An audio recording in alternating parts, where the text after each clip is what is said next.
सोने की भूख।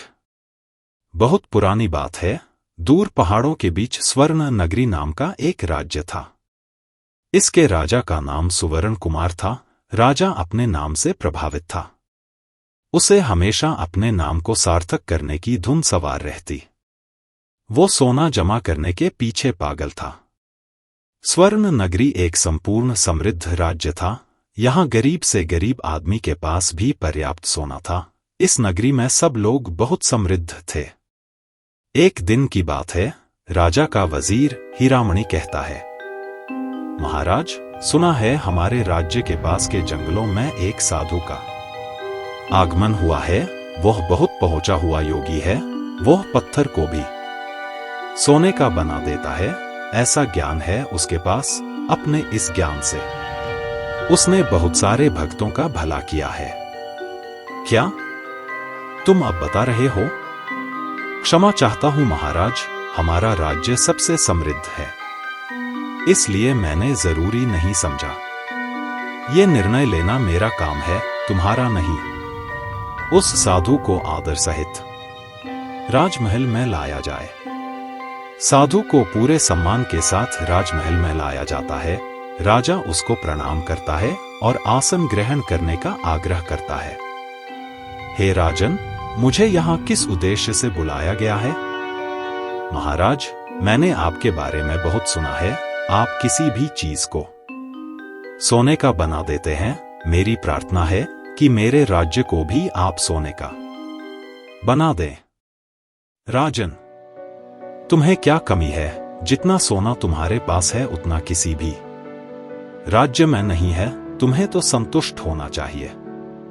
महाराज, मेरी इच्छा है कि मेरा सारा का सारा राज्य सोने से बना हो, ताकि और कोई भी राज्य मेरे सामने दीनहीन सा लगे। हे राजन, भावना तो अच्छी नहीं है। इतना लोभ विनाशकारी होता है। राजा हाथ जोड़ के साधु से आग्रह करता है, ठीक है राजन, मुझे तुम्हारा आग्रह स्वीकार है, लेकिन इस वरदान को वापस नहीं लिया जा सकता। तुम पुनः विचार कर लो।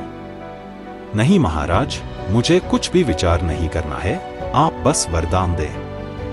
तो ठीक है राजन, कल सुबह प्रातः काल से तुम जो वस्तु को हाथ लगाओगे वह सोने की हो जाएगी। ये बोलकर साधु राजमहल से प्रस्थान करता है। राजा अति प्रसन्न होता है, बेसब्री से सुबह का इंतजार करता है।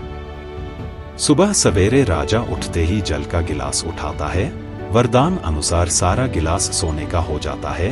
यह देखकर राजा बहुत खुश होता है। फिर पूरा दिन वह जहां हाथ लगाता वह सोने का हो जाता।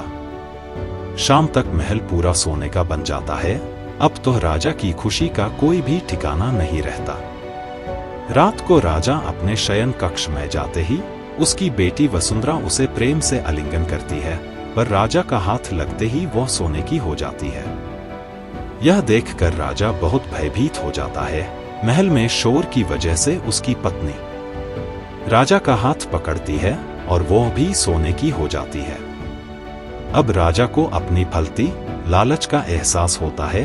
वह रो पड़ता है और अपने मंत्री को उस साधु को वापस लाने का आदेश देता है।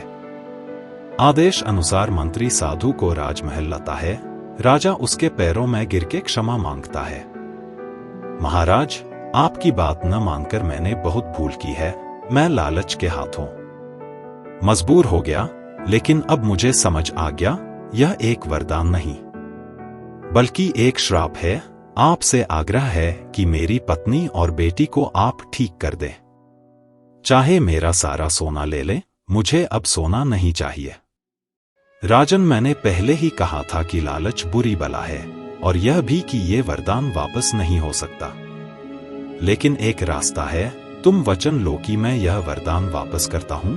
जो सोने का हो गया है वह सब फिर से पहले जैसा हो जाए।